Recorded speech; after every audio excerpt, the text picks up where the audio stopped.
কেরামান কাতিবিন রোজ হাশরের দিন, কেরামান কাতিবিন রোজ হাশরের দিন, আল্লাহর দরবারে যদি করে অভিযোগ, আমি বলবো দুনিয়ায় ছিলাম দেওয়ান বাগির লোক, আমি বলবো দুনিয়ায় ছিলাম খাজা বাবার লোক, আমি বলবো দুনিয়ায় ছিলাম আটরশির লোক।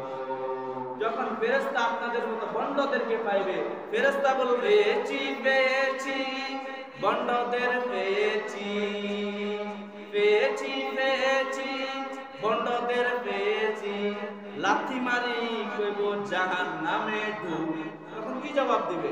ইয়াকা না'বুদু ওয়া ইয়াকা নাস্তাঈন,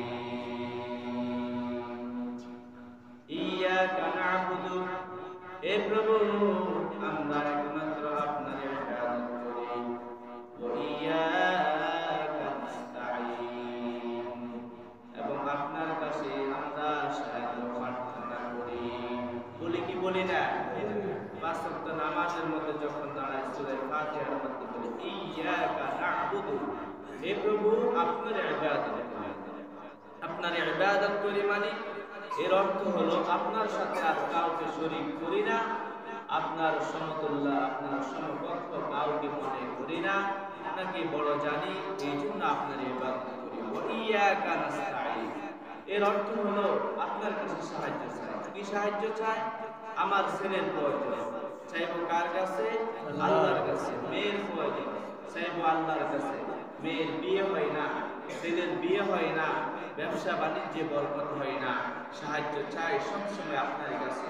ওয়া ইয়াকা নাস্তাঈন, শুধুমাত্র আপনার কাছে আমরা হাত পাতি, আপনার কাছে ভিক্ষা চাই, আপনার কাছে সাহায্য চাই। বলি কি বলি না? তাহলে আবার দুনিয়াবি অন্যান্য এই বাবা সেই বাবার কাছে যাই কেন? বাবা কি দিবে? বাবা সুপারিশ করবে আপনার জন্য। অনেকে মনে মনে ভাবতেছে আমরা যদি বাবার দরবারে যাই, বাবা আমার জন্য সুপারিশ করবে। বলি নাউযুবিল্লাহ। আচ্ছা আপনারা বলেন তো শাফায়াতের মালিক কে? আল্লাহর রাসূল। আল্লাহ যখন তার রাসূলকে শাফায়াতের অনুমতি দিবে তখন তিনি শাফায়াত করতে পারবেন।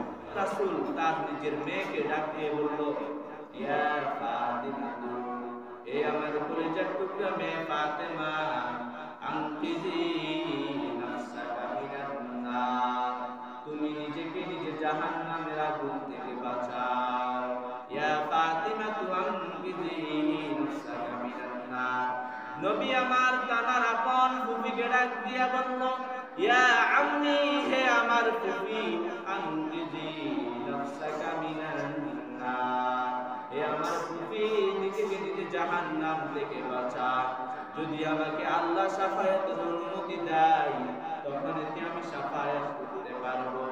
এখন অমুক বাবার দরবারে গেলে বাবা সুপারিশ করিয়া জান্নাতে নিয়ে যাবো। সকলে বলি নাউযুবিল্লাহ। অনেকে গান গেয়ে বলে কেরামান কাতিবিন রোজ হাশরের দিন, কেরামান কাতিবিন রোজ হাশরের দিন, আল্লাহর দরবারে যদি করে অভিযোগ, আমি বলবো দুনিয়ায় ছিলাম দেওয়ান বাগির লোক, আমি বলবো দুনিয়ায় ছিলাম খাজা বাবার লোক, আমি বলবো দুনিয়ায় ছিলাম আটরশির লোক। নাউযুবিল্লাহ বলি। আপনার আটরশি বাবা, আপনার খাজা বাবা আপনার কোনো সাহায্য আসবে না। একমাত্র যদি আপনার নবীকে, আমার নবীকে আল্লাহ শাফায়াত করার জন্য অনুমতি দেন, নবী আমার শাফায়াত করতে পারবেন। যারা বলেন কেরামান কাতিবিন রোজ হাশরের দিন আল্লাহর দরবারে যদি করে অভিযোগ, আমি বলবো দুনিয়ায় ছিলাম খাজা বাবার লোক। যারা এই সমস্ত গানগুলা গায় তাদেরকে আমরা বলবো, যখন আপনি ফেরেশতাদেরকে এই কথা বলবেন, এগুলো তো ভণ্ডামি। বাস্তবে এগুলো কি? ভণ্ডামি। ভণ্ডদের উত্তর আবার ভণ্ডামি দিয়ে অনেক সময় দেওয়া লাগে। তো যে সময় আপনি বলবেন দুনিয়ায় ছিলাম খাজা বাবার লোক, তখন ফেরেশতা আবার ডাক দিয়ে বলবেন, পেয়েছি পেয়েছি ভণ্ডদের পেয়েছি, পেয়েছি পেয়েছি ভণ্ডদের পেয়েছি, লাথি মারি কইব জাহান্নামে ঢুক। আমরা মিলাইতে পারি না? হাদিসের মধ্যে নাই, কোরআনের মধ্যে নাই, বানায়া বানায়া বলতেছেন দুনিয়ায় ছিলাম খাজা বাবার লোক, খাজা বাবা আপনাকে জান্নাতে নেবে।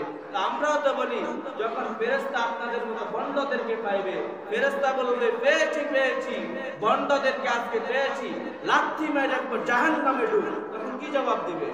ওই সময় বলবে না দুনিয়ায় ছিলাম খাজা বাবার লোক। চলবে এগুলা?